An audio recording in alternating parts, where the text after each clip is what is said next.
Welcome to దృశ్యం. చుట్టూ దట్టమైన నల్లమల అటవీ వనం, నలుదిక్కుల జలపాతం, ఆ మధ్యలో చారిత్రక పూర్వయుగం నుంచి ప్రత్యక్ష సాక్ష్యంగా నిలిచిన పర్వతం. ఆ కొండపై కొలువైన కోవెల దగ్గర నిత్యం ఓ అద్భుతం సాక్షాత్కరిస్తుంది. బ్రహ్మ ముహూర్త వేళ ఎవ్వరూ ఊహించని విధంగా ప్రకృతి పారవస్యాన్ని తట్టిలేపే వింతే ఇవాల్టి దృశ్యం.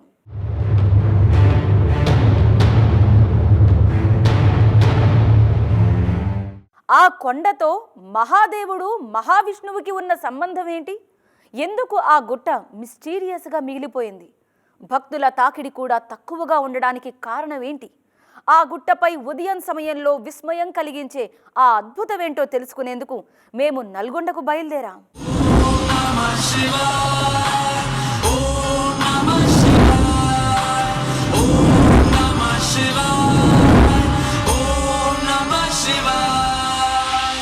కర్ణాటకలోని సముద్ర ప్రాంతం, దాని తీరంలో ఓంకార నాదం.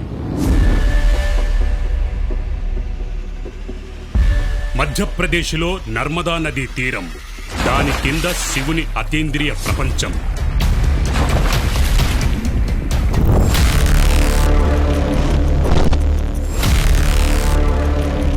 హిమాలయాల్లోని పౌరాణిక శిఖరం, అక్కడ కనిపించేది మహాదేవుడి మణి అవతారం. దేశంలోనే ఎత్తైన శివధామం.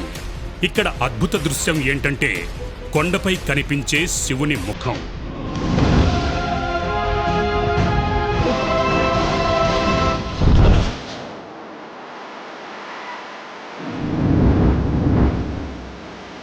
ఉత్తరం నుంచి దక్షిణం వరకు, తూర్పు నుంచి పడమడ వరకు మహాదేవునికి సంబంధించిన అనేక దృశ్యాలను మీ ముందుకు తెచ్చాం. ఇందులో కొన్ని అద్భుతాలతో ముడిపడి ఉండగా, మరికొన్ని అతీంద్రియ సంకేతాలు.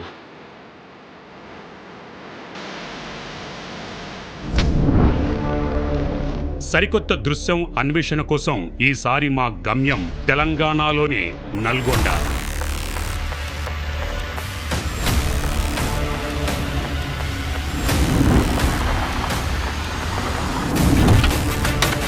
వాస్తవాన్ని తెలుసుకునేందుకు కృష్ణానది ఒడ్డుకు చేరుకున్నాం. అర్థం కావడం లేదు, అదెలా జరుగుతుందా అని. ఏమై ఉంటుంది? వాదన నిజమా అబద్ధమా తెలీదు. ఇది ఒక దీవి కథ. దానిపై నిర్మితమైన శివధామం గురించి, ఆ శివధామంలో జరిగే అద్భుతాల గురించి.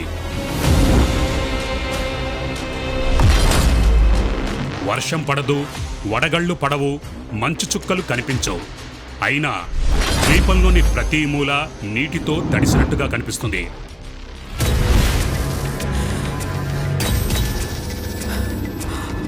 కొందరు దీన్ని మిస్టరీ అంటే, మరికొందరు అద్భుతం అంటారు. ఎవరికీ అర్థం కాని పజిల్ అని పిలుస్తుంటారు. అందుకే ఆ ద్వీపానికి మిస్టీరియస్ ఐలాండ్ అని పేరొచ్చింది.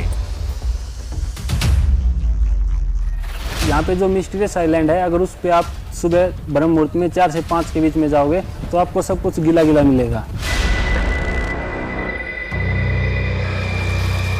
అరే, ఇది ఒక ద్వీపం. దీని చుట్టూ నీరుంది. వాతావరణంలో ఏర్పడే తేమై ఉండొచ్చు. దానివల్ల మొత్తం తడిసినట్టుగా అవ్వచ్చు.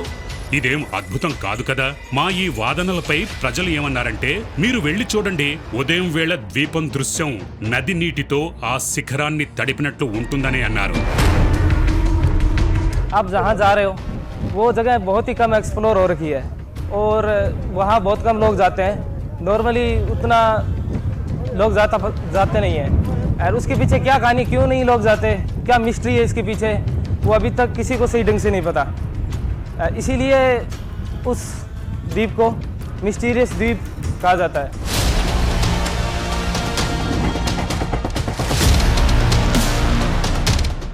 నిజం అబద్ధం ఏదైనా ఆ ద్వీపానికి వెళ్ళాకే తెలిసిపోతుంది అక్కడ ఏముందో.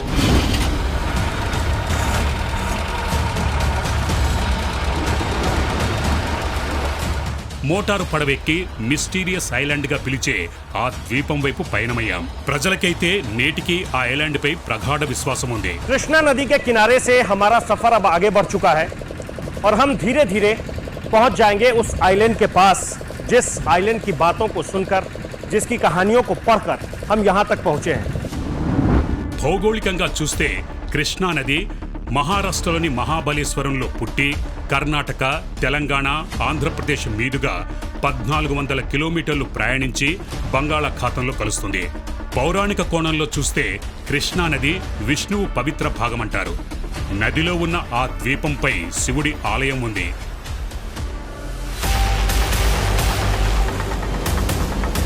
ఇక్కడ విష్ణువు కృష్ణానది, అక్కడ శిఖరంపై శివుడి నివాసం. విశ్వాసానికి ఈ రెండే ప్రధాన కారణాలు. పురాణ కాలంలో హరిహరలు ఇక్కడే కలిశారని నమ్ముతారు. కథ మొత్తం అర్థం కావడంతో ప్రచారానికి సంబంధించిన పూర్తి దృశ్యం మన ముందుకు రానుంది. आप जानते हैं नहीं जानते हैं, पर मैं आपको बता देता हूँ कि इस पूरे जगह को हरिहर कहते हैं. हरि और हर का मतलब है कि भगवान विष्णु और शंकर इसी जगह पे मिले थे. और यहाँ पे क्यों मिले थे, इसकी रोचक कहानी आप जानोगे तो आप दंग रह जाओगे, क्योंकि यहाँ पे एक जल दैत्य नाम का राक्षस रहता था. उसका वध करने के लिए भगवान विष्णु और शंकर यहाँ पे मिले थे. పురాణ కాలంలో ఓ నీటి రాక్షసుడు కృష్ణానది ప్రవాహాన్ని నిలిపివేశారని చెబుతారు. ఈ ప్రాంతంలో తీవ్ర కరవు నెలకొంటుంది. దాంతో విష్ణువు అతన్ని వధించడానికి వస్తాడు. చాలా రోజులు భీకర యుద్ధం జరుగుతుంది. అయినా రాక్షసుడు ఓడిపోడు. సహాయం కోసం మహాదేవుడు వస్తాడు. ఇద్దరు దేవతలు కలిసి జలరాక్షసుడిని వధిస్తారు. దాంతో ఆ రాక్షసుడి శరీరంలో ఉన్న నీరంతా చుట్టూ వ్యాపిస్తుంది. उस आइलैंड पे जब जल देवते का वध हुआ था, उस समय से लेकर आज तक वहाँ पे अगर कोई भी गया है तो उसको ये फील होता है कि वहाँ पे सब चीज़ गीली गीली प्रतीत होती है. फील होता है ये सुबह आप मॉर्निंग में, अर्ली मॉर्निंग में सुबह 4-5 बजे जाओ, जिसको ब्रह्म मुहूर्त का समय कहते हैं. हाँ हाँ उसी टाइम 4-5 बजे. क्या आपको भी हाँ मैंने ऐसा हुआ देखा है? है, हाँ देखा है, मैंने देखा, आ गया था तो मुझे ऐसा फील हो रहा था वहाँ. ఆ ద్వీపం నాటి పౌరాణిక ఘట్టానికి సాక్ష్యం అని నమ్ముతారు. బ్రహ్మ ముహూర్తంలో నీటితో ముంచినట్టుగా ప్రపంచానికి ఆనాటి దృశ్యాన్ని చాటి చెబుతుందని అంటారు. ముందుకెళ్తుంటే ఓ పెద్ద కొండ ప్రాంతం కనిపించింది. ఏదో కోటలా ఉంది. ఈ ప్రాంత చరిత్రతో ఏదైనా సంబంధం ఉండొచ్చు. ఇటీవల వెలుగు చూసిన ఘటనలు ఈ ప్రాంతం చారిత్రాత్మకమైనదే కాదు, పౌరాణికంగానూ ప్రాధాన్యత కలిగిందని చాటుతోంది.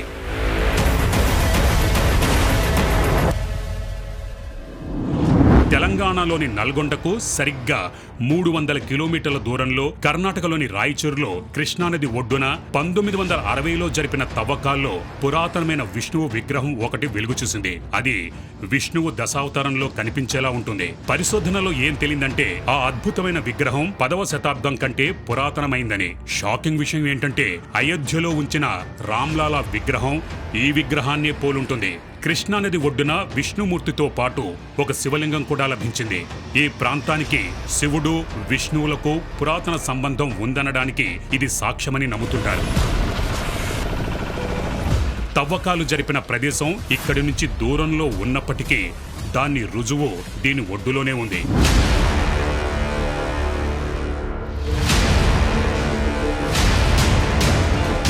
ఏలేశ్వరం గుట్ట అని పిలువబడే ఈ ద్వీపాన్ని చిన్న పర్వతం అని కూడా పిలుస్తారు. ఇక్కడ జరిపిన తవ్వకాల్లో అనేక పురాతన విగ్రహాలు బయటపడ్డాయి. రాళ్ల కుప్పలను చూస్తుంటే ఇక్కడ లోతైన తవ్వకాలే జరిగాయని తెలుస్తోంది.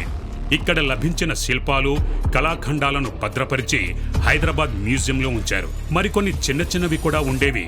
కృష్ణానది ప్రవాహం వాటిని తనలో కలిపేసుకుంది. నిశ్శబ్ద ప్రకృతి ఒడిలో కొలువైన ఏలేశ్వరం ఎన్నో మధురానుభూతుల సమ్మేళనం. ఇతిహాస యుగంలోనే ఏలేశ్వర స్వామి వెలిసినట్టుగా గ్రంథాలు చెప్తున్న ఆ గుట్టపై ఏదో తెలియని మర్మం ఉందన్న వాదన బలంగా ఉంది. పురాణ నామచంద్రికలో ఏలేశ్వరం మహాపద్యాయిని అన్న ప్రశంస ఉంది. అంతటి ప్రాధాన్యత కలిగిన కొండపై బ్రహ్మ ముహూర్తంలో జరిగే సజీవ సాక్ష్యాన్ని మీ ముందుంచేలా చేసింది దృశ్యం. పెద్ద సంఖ్యలో ఉన్న ద్వీపాలతో మేము గందరగోళంలో పడ్డాం. ముందుకెళ్లే మార్గం ఏదో అర్థం కాలేదు. ప్రతి వైపు ద్వీపాలు, నీరు ఉన్నాయి. ఎటువైపు వెళ్లాలో అర్థం కాలేదు.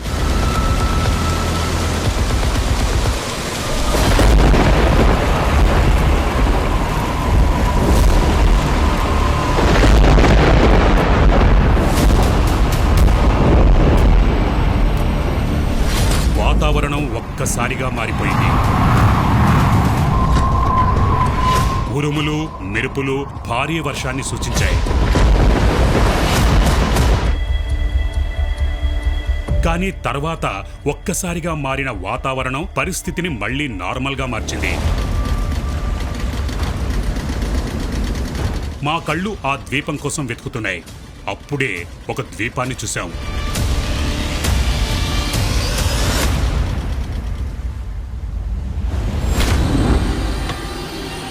ఇది అదే. దీనిపై ఒక ఆలయం కూడా ఉంది.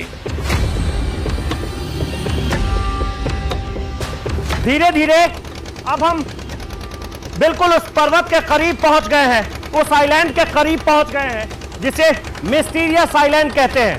उसकी तलहटी के ठीक नीचे जाकर हम वहां से ट्रेकिंग शुरू करेंगे और उस चोटी के ऊपर जाएंगे। ద్వీపం శిఖరం దూరం నుంచి చిన్నగా అనిపించింది, కానీ ఇది చాలా పెద్దగా ఉంది. దీనిపై ఓ మూల శివుని చిన్న ఆలయాన్ని నిర్మించారు.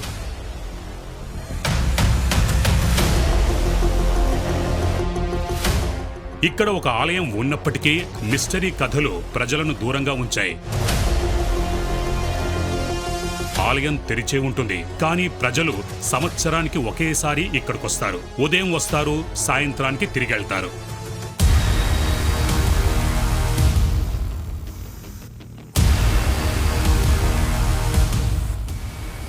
ఈ శిఖరం దగ్గరే మహావిష్ణువు, మహాదేవుడు జలరాక్షసుడితో యుద్ధం చేశాడని చెబుతారు.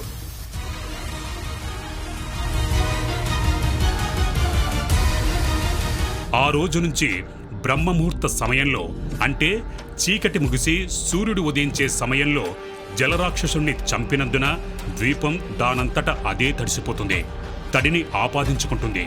పౌరాణిక ఘటనకు అది సాక్ష్యమంటారు. जो ब्रह्म मुहूर्त का समय होता है, उस वक्त में ये भगवान शिव का जो मंदिर है वहां से लेकर एक और इसी चोटी के ऊपर मंदिर है, इसके आसपास कहते हैं कि चीजें अपने आप गीली होने लगती है। ये क्यों होती है इसके बारे में किसी को अंदाजा नहीं है, और वो भी किसी एक महीने में नहीं।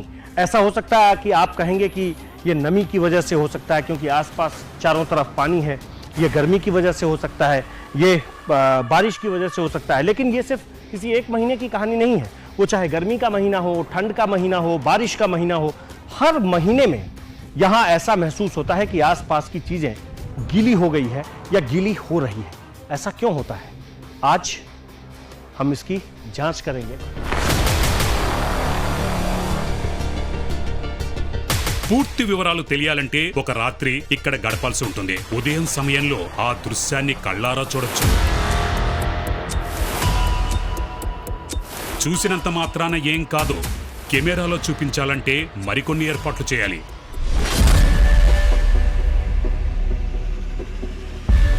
ఇదొక టిష్యూ పేపర్. జాగ్రత్తగా చూడండి, పూర్తిగా ఎండిపోయింది. భూమిపై పెట్టి చిన్న రాళ్లను బరువుగా ఉంచాం.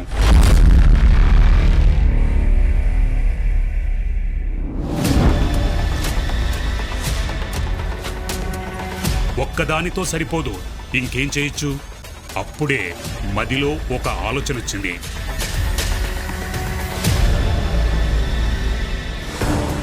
एक मेरे पास रुमाल है, रुमाल को भी रख देता हूँ। हवा बहुत है। ये पत्थर, हाँ 2 पत्थर मिल गए, एक यहाँ एक यहाँ, ताकि हवा में ये उड़ ना पाए। ఉదయం ఏం జరుగుతుందో చూద్దాం. టిష్యూ పేపర్, కర్చీఫ్ తడిగా కనిపిస్తాయా, లేదంటే ప్రచారానికి విరుద్ధంగా ఎండిపోయే ఉంటాయా?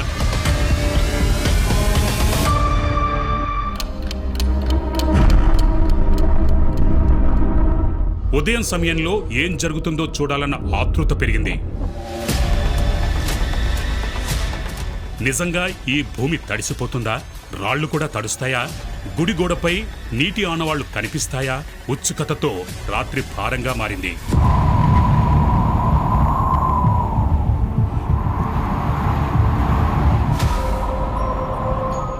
బ్రహ్మ ముహూర్తం మొదలైంది. కాసేపట్లో తెల్లారుతుంది. సూర్యకిరణాలు శిఖరాన్ని తాకుతాయి. అంతకంటే ముందు ప్రచారంలో ఉన్న అంశాన్ని తెలుసుకోవాల్సి ఉంది. మేము నలువైపులా చూశాం. ఏమాత్రం మారినట్టు కనిపించలేదు. భూమి ఎండిపోయే ఉంది. నీటి ధార ఎక్కడా ఒక్క చుక్క కూడా కనిపించలేదు. ఇప్పుడు మేము మరో చోట ఉన్నాం. ఆలయం వైపు వెళుతున్నాం.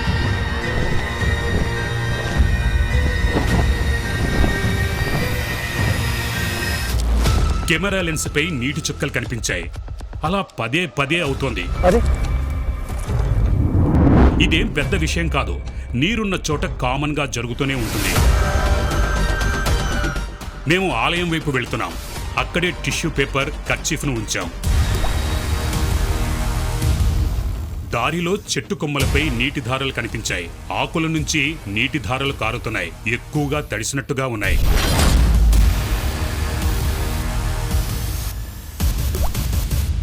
ये इतना ज्यादा गीला है कि इसके ऊपर अगर ऐसे हाथ रख देते हैं तो हाथ भी गीला हो जा रहा है।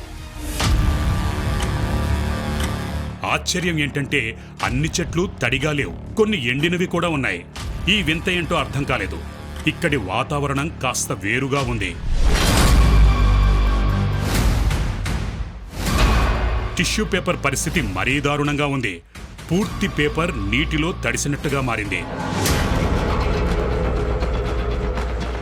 ఇంత తడిగానా? అది కూడా పొడిగా ఉన్న ప్రదేశంలో.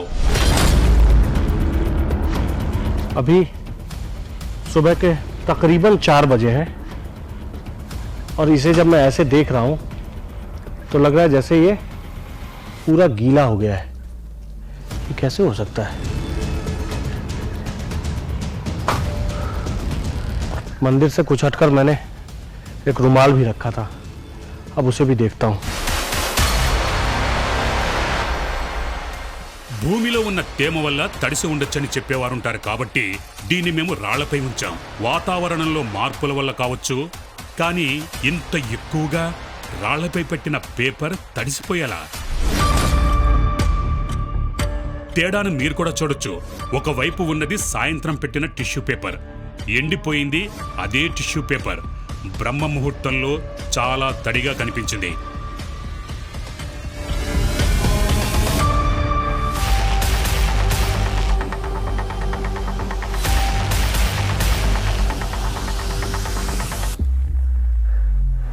शाम के वक्त यही हमने रुमाल रखा था।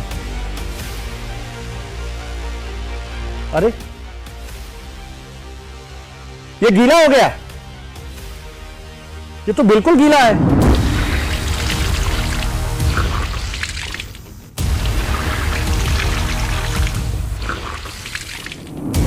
ఇదేంటి?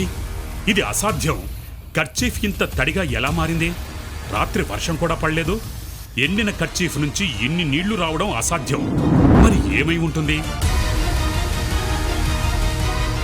आसपास ऐसा कुछ तो दिख नहीं रहा है। चारों तरफ नदी है, रात के वक्त में कोई आया नहीं, फिर ये इतना गीला कैसे हो गया? ये यहीं रखा था। వాతావరణ నిపుణుల అభిప్రాయం క్లియర్గా ఉంది. ఈ ప్రాంత విశిష్టతను దృష్టిలో పెట్టుకొని చూస్తే కొండ ప్రాంతం చాలా వేడిగా ఉంటుంది. నలువైపులా నీరు ఉంది కాబట్టి ఆ కారణంగా తేమ చేత చల్లదనం ఏర్పడొచ్చు. ఇది గాలిలోని తేమను నీటి రూపంలో కరిగిపోయేలా చేయొచ్చు. ప్రచారం ప్రకారం ద్వీపం మొత్తం తడిసిపోతుందన్నారు. కానీ అలా జరగలేదు. లెన్స్పై తేమ కనిపించింది. మొక్కలపై నీటి ధారలు ఏర్పడ్డాయి.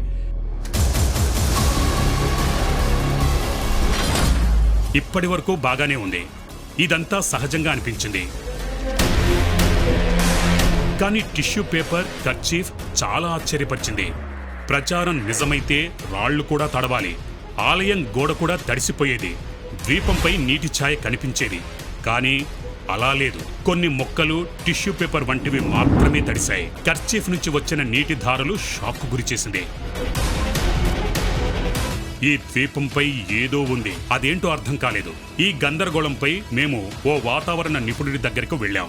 ద్వీపం కథను ఆయనకు వివరించాం. तो ये जो आप बता रहे हैं ये बहुत ही कॉमन चीज़ है, क्योंकि जहाँ पे भी नदी होती है वहाँ पे जो हवा के अंदर थोड़ी नमी होती है थोड़ा जिसको आप कह सकते हैं थोड़ा पानी होता है या और उस एरिया के अंदर जो मॉइस्चर जो निकल के आता है वो कहीं ना कहीं उसको जगह चाहिए बैठने की, तो वो ज़मीन पे भी बैठेगा, घास पे भी बैठेगा, पेड़ पत्तों पे पौधों पे भी बैठेगा, तो वो हर जगह बैठेगा।